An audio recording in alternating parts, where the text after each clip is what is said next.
नमस्कार दोस्तों, मेरा नाम कुमार मृणाल है। दोस्तों, इससे पहले कि मैं अपनी बात रखूं, कृपया आप सब ये वीडियो देखें। भैया हम भगवान कसम किसी को नहीं मारे कभी मारे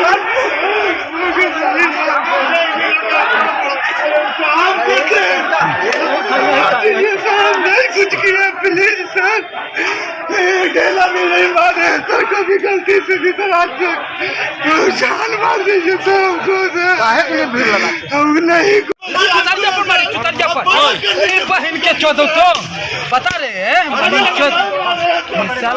जैसा कि आपने ये वीडियो देखा, ये वीडियो राजेंद्र नगर टर्मिनल पे एनटीपीसी छात्रों द्वारा किए जा रहे विरोध के बाद जो दमनकारी नीति सरकार के द्वारा अपनाई गई इस विरोध को रोकने की उसकी है।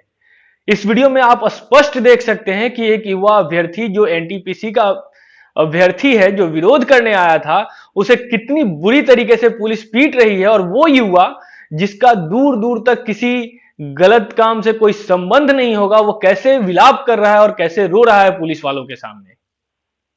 इस आज के वीडियो में जो आक्रोश है, और हम ये आक्रोश सिर्फ मेरा नहीं, ये आक्रोश कमोबेश पूरे देश के युवाओं में है। और इसका एकमात्र कारण यही है कि सरकार के द्वारा जो गलत नीतियां अपनाई जा रही हैं, युवाओं को बेरोजगार रखने का जो एक तरीका अपनाया जा रहा है, वो बहुत ही गलत है। क्या गलती थी युवाओं की? आपने एक गलत पद्धति अपनाई, जो पहले वाली नीति थी उसे बदला, एक गलत तरीके को अपनाया रिजल्ट देने के लिए। आपने 20 लाख का वादा किया जो सिर्फ आंकड़ों के खेल में उलझ के रह गया, जिसकी वजह से छात्रों को, अभ्यर्थियों को सड़क पे उतरना पड़ा और धरना प्रदर्शन और ट्रेन रोकने के लिए प्रदर्शन करना पड़ा। इसमें गलती किसकी है? इन्हीं युवाओं ने ट्विटर कैंपेन करके कोशिश तो की थी आपको बताने की कि हमारे साथ आप गलत कर रहे हैं। आपने क्यों नहीं सुना? आपने मजबूर किया उन्हें सड़क पे आने के लिए, और जब वो सड़क पे आए तो आप उनके साथ ऐसी दमनकारी तरीके अपना रहे हैं और उन्हें बुरी तरह मार रहे हैं, और आप समझते हैं कि आप बहुत बड़ा काम कर रहे हैं। यह तानाशाही रवैया बिल्कुल गलत है। मैं मोदी जी से पूछना चाहता हूं, साहब जब आप 2014 में आए थे 2 करोड़ नौकरी का वादा करके आए थे, जिसे आपने बाद में यह कहा कि वो सिर्फ रोजगार की बात है। मान लिया रोजगार की बात है, आप 2 करोड़ नहीं देंगे, 50 लाख कम से कम उसका 25% तो नौकरी देंगे। कितनी नौकरियां दे रहे हैं आप हर साल? आप नौकरी के नाम पे बच्चों के साथ, युवाओं के साथ खिलवाड़ कर रहे हैं। 2019 में बहाली लाते हैं, 2024 तक पूरा नहीं करवा पाते आप उसे। आप 2 साल में एक रिजल्ट देते हैं सीबीटी 1 का, 2019 की बहाली का आप 2022 में लाके रिजल्ट दे रहे हैं, और वो भी एक गलत तरीका अपना रहे हैं। आपने पिछली नीति को क्यों बदला था? कोई नीति इसलिए बदली जाती है कि उससे आने वाले जो युवा हैं उनका भला हो सके, जो अभ्यर्थी हैं उनका भला हो सके। जो अच्छा तरीका था जिसके जरिए बहुत से बच्चे आते थे, आपने उसे बदलकर वो पद्धति अपना ली जो सिर्फ आंकड़ों के खेल में उलझा रहे, और आप चाहते हैं कि ये युवा घरों में बैठे रहे। आपकी बहुत सी बातें हैं। आप जब भी चुनाव आएगा आप सर्जिकल स्ट्राइक की बातें करेंगे। ठीक है साहब, सेना की पराक्रम, आपके साहसिक फैसलों पे हमने भी तालियां बजाई, हमने भी आपकी तारीफें की। लेकिन सर्जिकल स्ट्राइक से हम युवाओं के रोजगार का क्या संबंध है? आप सर्जिकल स्ट्राइक के नाम पे हमें क्यों बेरोजगार रखना चाहते हैं? आपने बहुत अच्छा काम किया, बहुत साहसिक फैसला था, सेना के पराक्रम पे हम सब खुश हैं, हम सबने तारीफें की, खुले हाथ से तारीफ की, खुले दिल से तारीफ किया हमने। आपने 370 हटाया, हमने खूब तारीफ किया। लेकिन इन सारी बातों से क्या मतलब बनता है हम युवाओं के रोजगार का? आप हमें बेरोजगार रखना क्यों चाह रहे हैं? आप 2 करोड़ रोजगार की बात करके आते हैं, आपने कितने रोजगार दिए हैं 5-7 सालों में?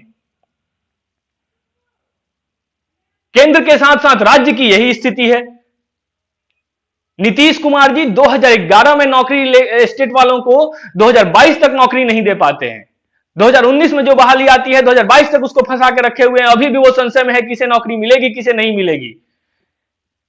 आपके यहां बहालियां निकलती हैं, जब तक युवा लाठी ना खाएं, जब तक युवा कोर्ट ना जाएं, आपकी एक बहाली पूरी नहीं होती। मजाक बना रखा है आप लोगों ने इसे।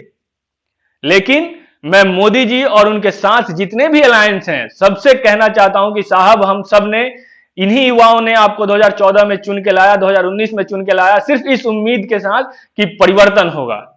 अगर आप परिवर्तन नहीं कर सकते तो यही युवा फिर आपको परिवर्तित करेंगे और कोई दूसरा आपके जगह पे बैठा होगा, आप घरों में बैठे मिल जाएंगे।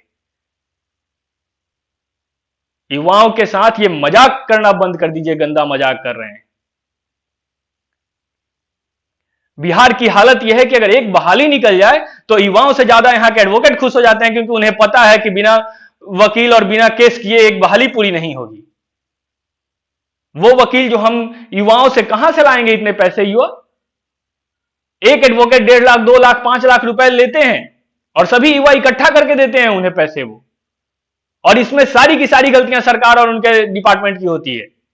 आप वैसे नोटिफिकेशन निकालते हैं, आप वैसे रिजल्ट निकालते हैं, और ये सब आप जानबूझ के करते हैं। आप लोग मजबूर करते हैं आप लोग कि यहां के युवा सड़कों पे उतरे और फिर आप ही लोग लाठियां चलवाते हैं उन पे।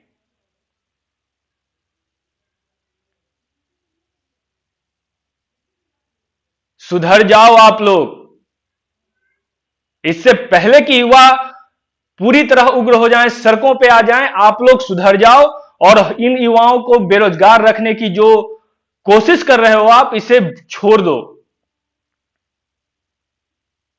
किस हक से पुलिस वाले ने उस युवा को मारा?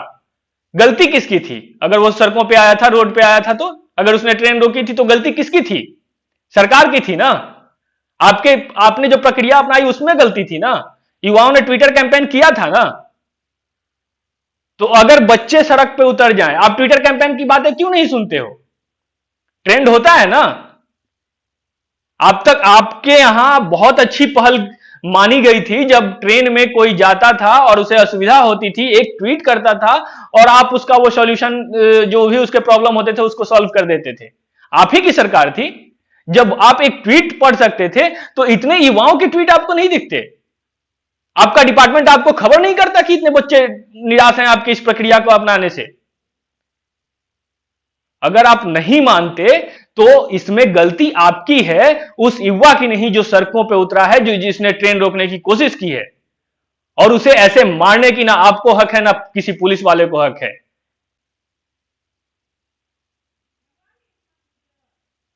उन पुलिस वालों पे भी कार्रवाई होनी चाहिए, उस अधिकारी पे भी कार्रवाई होनी चाहिए जिसने ऐसे मासूम युवाओं को, क्या गलती है उनकी? यही ना कि वो पढ़ लिख के रोजगार की तलाश कर रहे हैं, यही ना कि वो पढ़ लिख के एग्जाम देने आपकी वजह से आप जहां बुलाते हो वहां एग्जाम देने अपने राज्य से दूसरे राज्य चले जाते हैं। क्या गलती है ये उन युवाओं की? यही ना कि वे कुछ सपने देख लेते हैं। आप उन युवाओं को जो मेहनत कर रहे हैं, जो दिन रात एक करके पढ़ रहे हैं, उन पे लाठियां चलवा रहे हो। क्या बताना चाहते हो आप? क्या आप तानाशाह हो? दिखाना क्या चाहते हो कि अपना काम हो? आपकी ये जो आप लाठी चार्ज करवाते हो, ये मानक है आपकी नाकामी का। आपने रोजगार को सिर्फ एक चुनावी मुद्दा बना रखा है, नौकरी की प्रक्रिया को एक चुनावी मुद्दा बना रखा है। 2019 में बहाली आएगा चुनाव से पहले, 2024 चुनाव तक वो जाएगा, फिर 2024 में चुनाव से पहले एक बहाली आएगा, वो 2029 चुनाव तक जाएगा। वही हाल हमारे यहां नीतीश कुमार जी का है। 2011 पास स्टेट वाले आज तक दर दर भटक रहे हैं, अभी भी इंतजार कर रहे हैं कि 25 फरवरी को शायद हमारी नियुक्ति मिले, और मिलेगी कि नहीं इसकी भी कोई गारंटी नहीं है। 11 साल एक गोल्डन टाइम होता है किसी के भी लाइफ का, आपने 11 साल उसके खा गए। मजाक बना के रखा है आप लोगों ने।